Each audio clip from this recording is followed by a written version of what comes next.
Hello বন্ধুরা, পশু পাখি আমরা অনেকেই পছন্দ করি, কারণ পশু পাখির অনেক ভালো গুণাগুণ রয়েছে। এগুলো যেমনি ফ্রেন্ডলি হয়ে থাকে, তেমনি এগুলো এমন কিছু কর্মকাণ্ড করে যা দেখে হাসতে হাসতে পেট ব্যথা হয়ে যায়। আবার এমন কিছু প্রাণীও রয়েছে যেগুলো ঠিক মানুষের মতোই ব্যবহার করে। এগুলো দেখে আপনাদের মনে হতে পারে যে এসব প্রাণীগুলোর শুধুমাত্র আকার আকৃতিতেই পার্থক্য আছে, কিন্তু চিন্তাভাবনা, ধ্যান ধারণা ঠিক মানুষের মতোই। পৃথিবী জড়িয়ে ছড়িয়ে ছিটিয়ে থাকা এমন কিছু প্রাণীদের মানুষের মতো ব্যবহার বা আচার আচরণ, যেগুলো দেখে আপনারা মনে করবেন যে মানুষেরাই এসব প্রাণীদের আকার আকৃতির মতো পোশাক পরে আছে। আর এগুলো দেখে আপনি আপনার নিজের চোখকেও বিশ্বাস করতে পারবেন না। কোনো শিম্পাঞ্জিকে পরিষ্কার পরিচ্ছন্ন হতে দেখেছেন? হয়তো ভাবছেন এটা তো মানুষের কাজ, কিন্তু এই কাজ শিম্পাঞ্জির দ্বারা করা তো অসম্ভব।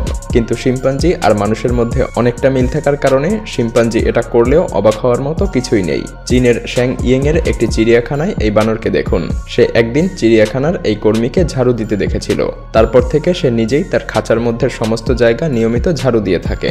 শিম্পাঞ্জির খাঁচায় লাগানো ক্যামেরা থেকে প্রথমে এই দৃশ্যটি দেখা গিয়েছিল, কিন্তু এরপর থেকে প্রতিনিয়তই শিম্পাঞ্জিটি ঠিক মানুষের মতো করেই নিজে পরিষ্কার পরিচ্ছন্ন থাকতে শুরু করে এবং তার থাকার জায়গা নিজেই নিয়মিত পরিষ্কার পরিচ্ছন্ন রাখতেও শুরু করে।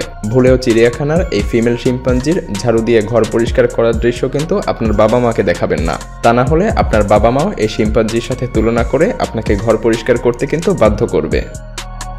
কিছু কিছু শিম্পাঞ্জি এমন কিছু কর্মকাণ্ড করে যা দেখে যে কেউ অবাক হতে বাধ্য।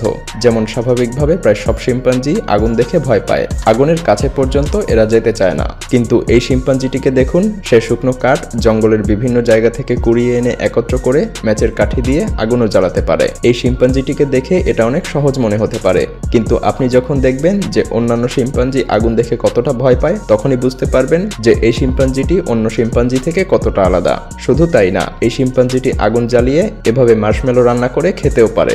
এমনকি এই শিম্পাঞ্জি 2 থেকে 3 বছরের বাচ্চার মতো 200 ওয়ার্ডও বলতে পারে।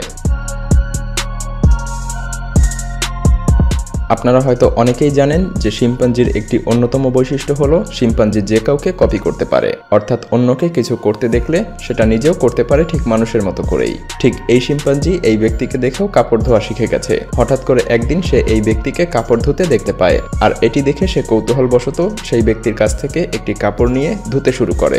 যদিও কাপড় ধৌত করার কাজটি যথেষ্ট কঠিন এবং যেটা অনেক মানুষও পেরে ওঠে না, কিন্তু দেখুন এই শিম্পাঞ্জি কত সহজেই মাত্র একদিন কাপড় কাচা দেখেই নিজেও ঠিকঠাকভাবেই কাপড় কাচতে শুরু করেছে। মানুষকে সবথেকে বেশি ভালো কপি করতে পারে ফিমেল শিম্পাঞ্জিগুলো। আসলে শিম্পাঞ্জি এমনই, যে কোনো কাজ যে কাউকে দেখে খুবই দ্রুত শিখে নিতে পারে।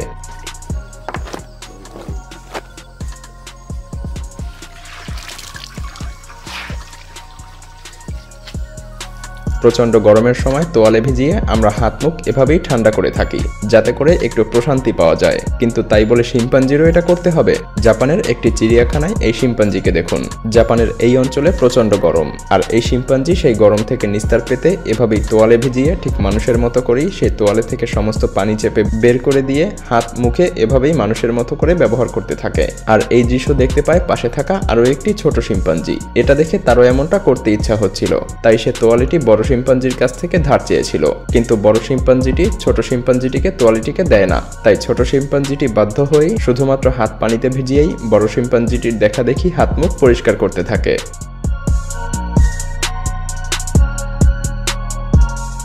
এটা সত্যি অবিশ্বাস্য। যেখানে আমরা কুকুর এবং ভেড়াকে মুখোমুখি অবস্থায় দেখতে পাই, সেখানে কিভাবে এই কুকুর সেই ভেড়াটিকেই কিনা মুখে তুলে দুধ খাওয়াচ্ছে। এটা চিন্তা করা অনেক কঠিন হলেও বাস্তবে এই কুকুর এবং ভেড়াটি কিন্তু করে দেখিয়েছে।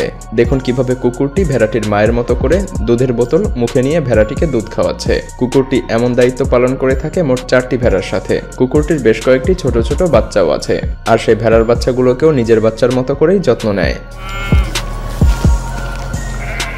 বন্ধুরা, ডলফিনের স্মার্টনেস সম্পর্কে আমরা কম বেশি সবাই জানি। বলা হয়ে থাকে আমাদের পৃথিবীতে মানুষের পরেই দ্বিতীয় স্মার্ট প্রাণী হলো ডলফিন। তাছাড়া ডলফিনের সাথে আমাদের মানুষের যথেষ্ট মিল রয়েছে।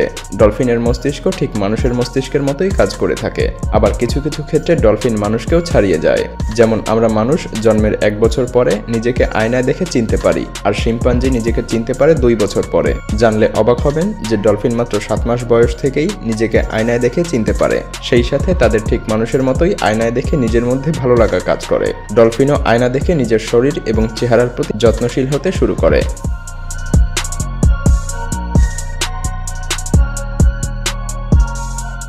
যখন ঘরে একটি পোষা কুকুর এবং ছোট বাচ্চা থাকে তখন একটি সমস্যা দেখা দেয়, আর তা হলো ছোট বাচ্চা এবং কুকুরের মধ্যে সবসময় বিরোধ দেখা দেয়। আর এ কারণেই যখন কোনো ব্যক্তি তার পোষা কুকুর এবং ছোট বাচ্চাকে নিয়ে কোনো জায়গায় যেতে চায় সেটা অনেক কঠিন হয়ে পড়ে, কারণ দুজনকে আলাদা আলাদাভাবে মেইনটেইন করতে অনেক ঝামেলা পোহাতে হয়। কিন্তু যদি এই ব্যক্তির মতো কুকুরকেই বাচ্চা আগলে রাখার মতো ট্রেনিং দেওয়া হয়, তাহলে কুকুর এবং ছোট বাচ্চাকে নিয়ে কোনো জায়গায় ভ্রমণে যাওয়া যেন আরো সহজ হয়ে যায়।